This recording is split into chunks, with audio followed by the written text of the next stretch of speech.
자, 오늘 하나님 말씀 사사기 12장 말씀 함께 읽어봤습니다. 본문 내용을 한번 살펴볼까요? 1절부터 7절까지는 입다와 에브람과의 전쟁이 있고요. 그리고 8절부터 15절 말씀까지는 사사 입상과 엘론과 압돈이 등장하게 됩니다. 지금 사사시대의 지금 상황을 우리가 지금 살펴보고 있습니다. 오늘 본문 내용을 보니까 입다와 에브라임이 싸우게 됩니다. 사실 오늘 본문 내용 가운데에서 우리가 알 수 있는 것이 특별히 오늘 본문 내용은 외부의 적들과의 어떤 싸움이 아니잖아, 그죠?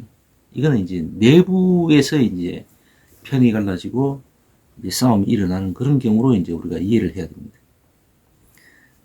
과거로부터 뭐 지금도 마찬가지입니다만은 사실 안보라든가 이런 국가의 안보적 측면에 봤을 때는 사실 외부의 적도 상당히 문제이겠지만 내부의 싸움, 내부의 적이 사실은 참 두렵죠. 대부분 전쟁사를 봐도 그 부분 때문에 이제 전쟁의 승패가 가름이 되고, 그리고 늘 그렇습니다. 항상 그 전쟁 전에 이 첩보전이 있고, 그 첩보전이 가장 이제 우선된 게 상대에 이제 대한 여러 가지 정보들을 취합하는 거죠. 명확한 정보를 취합한 다음에 이제 여러 가지 공격 수단을 동원해서 이제 싸움을 하게 되는데, 그래서 내부가 무너지면은 그 각자의 형편과 상관없이 객관적으로 좀 전략적으로나 전력적으로 우세해도 결국은 패전하게 되는 그런 경우를 우리가 흔히 보게 됩니다. 오늘도 사실 이 부분을 지금 오늘 말씀을 이야기하고 있는 것 같습니다. 이런저런 각자의 입장에 따라서 시비가 시작이 되고, 그래서 이제 결국은 싸움을 하게 되고, 그렇게 되면은 이제 성패와 상관없이 한때 같은 한 무리가 나누어진다 하는 그 자체가 참 슬픈 이야기죠. 이것이 꼭 이런 어떤 나라 간의 전쟁만 그렇겠습니다. 제가 요즘 들어서 이제 가장 느끼는 것이, 사실은 제 어미가 올해 나이가 이제 연세가 90입니다. 90이고, 치매도 좀 심하고, 연로하다 보니까 이제 정상적인 어떤 지각이라든가 이런 게 떨어집니다. 그리고 육체의 어떤 활동력이나 이런 움직임이 거의 90% 이상 소진이 되었습니다. 그래서 정상적인 어떤 생활을 못하고 있는 그런 상황입니다. 제 아내도 많이 힘들어하고 있고, 아이들도 상당히 어려운 상황에 있습니다. 그렇지만은, 우리가 좀 힘겨워서 포기하고 이제 어미를 요양원이나 요양병원으로 이제 옮기게 되면은 어떻게 될까를 생각해 봤을 때 나름대로 알아볼 것도 알아보고 했지만 알아서 어려운지는 모르겠지만 이렇게 쉽게 결론을 내리지 못하고 집에서 그냥 모시고 있습니다. 다행한 것은 이제 이렇게 어려워지니까 집의 식구들이 각자가 어려운 지경에 닥치니까 이제 좀 더 애틋해지고, 또 나름 생각하는 부분도 좀 깊어지고, 또 각자가 이렇게 나름대로 이제 할 만큼 한다고 애들 쓰는 모습들이 보입니다. 그러다 보니까 제가 생각지 않았던 부분들이 많이 이제 해결이 되고, 걱정했던 바들이 많이 해소가 됐습니다. 사실은 아이들이 아직 나이는 조금 들었지만 그래도 뭔가 이 세상에 대해서나 인생에 대해서 그렇게 잘 알고 있는 그런 상태는 아니라고 이제 봤거든요. 그래서 참 걱정을 많이 했는데 막상 생각보다 의외로 이런 집안에 어려움이 있을 때는 어떻게 할 바를 자기들이 각자 알아서 하는 것 같아서 이것도 어떤 하나님의 어떤 배려고 선물이 아닌가라는 생각을 해봅니다. 처음에는 굉장히 힘들고 물론 지금도 힘듭니다. 힘든데 이런 상황을 통해서 하나님은 우리를 가르치시고 삶이란 무엇인가, 인생이란 무엇인가를 다시 한번 생각해보게 하는 그런 것이 아닌가라는 생각을 해봅니다.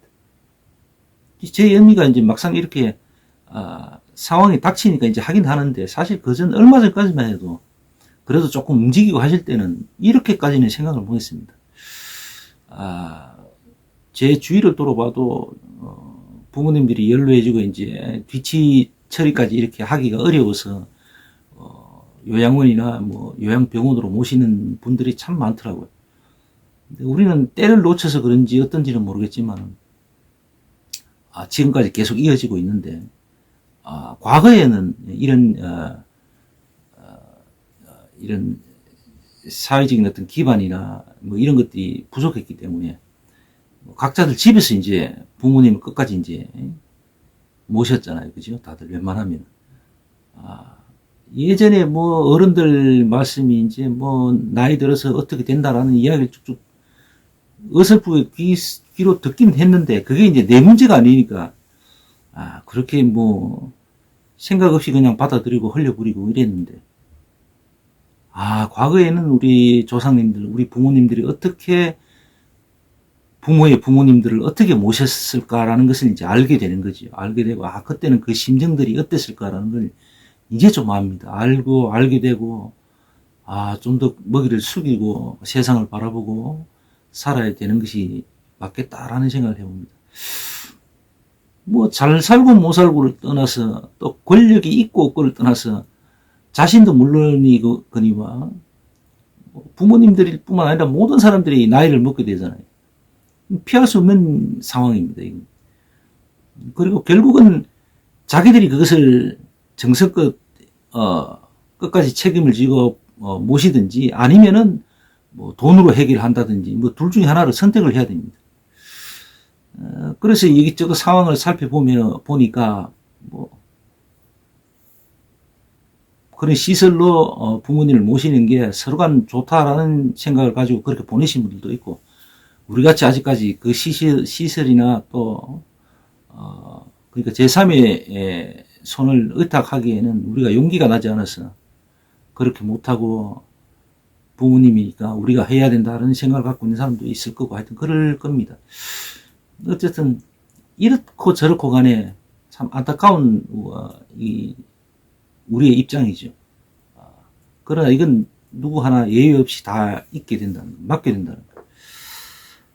그리고 이런 개인사, 인생사를 두고 얘기하지 않아도 이렇게 내부의 분란이 있다는 것은 참 안타까운 일이고 참 대단히 불행한 일입니다. 우리나라 이 정치나 여러 가지 상황들, 여건들을 요즘 대선 때문에 봐도 마찬가지잖아요. 지금 뭐 이념으로 보수와 진보가 완전히 갈라져 있는 그런 상태고, 그리고 정당 간에도 이게 완전히 막 갈라져 있습니다. 지금 상황에서는 뭐 진짜로 예수님, 부처님이 오셔도 그 사람은 악마가 되어버립니다. 승리를 위해서는 수단과 방법을 가리지 않고 모든 걸 다 하잖아요. 양쪽에서. 그런 모습을 봤을 때 제발 외부적으로 어떤 문제가 발생이 되어서 나라가 혼란스럽지 않기를 참 간절히 바라해 봅니다. 정말 어떤 위험한 상황인 것 같아요. 너무 혼란스럽고 세대 간의 또 격차도 너무 커지고 인식 차이도 너무 다르고 거기다가 빈부 격차도 너무나 커졌죠. 이 코로나 사태를 인해서 더더욱 그렇습니다. 이념적으로 확 갈라져 있고 그리고 지역적인 것은 조금 덜한데 그래도 아직까지 너무나 심하다고 봐야 됩니다. 그래서 그런 국내가 이렇게 혼란을 겪고 있는데 위험할 정도로 어려운 상황인데 외부에서까지 무슨 일이 생기면 큰일 난다는 그런 생각을 갖고 있습니다. 믿는 사람들이 이럴 때일수록 좀 더 냉철하고 또 조심스럽게 이렇게 나라를 위해서 또 각자 개인의 가정과 교회를 위해서 기도하고 하는 것이 꼭 필요하다. 열심히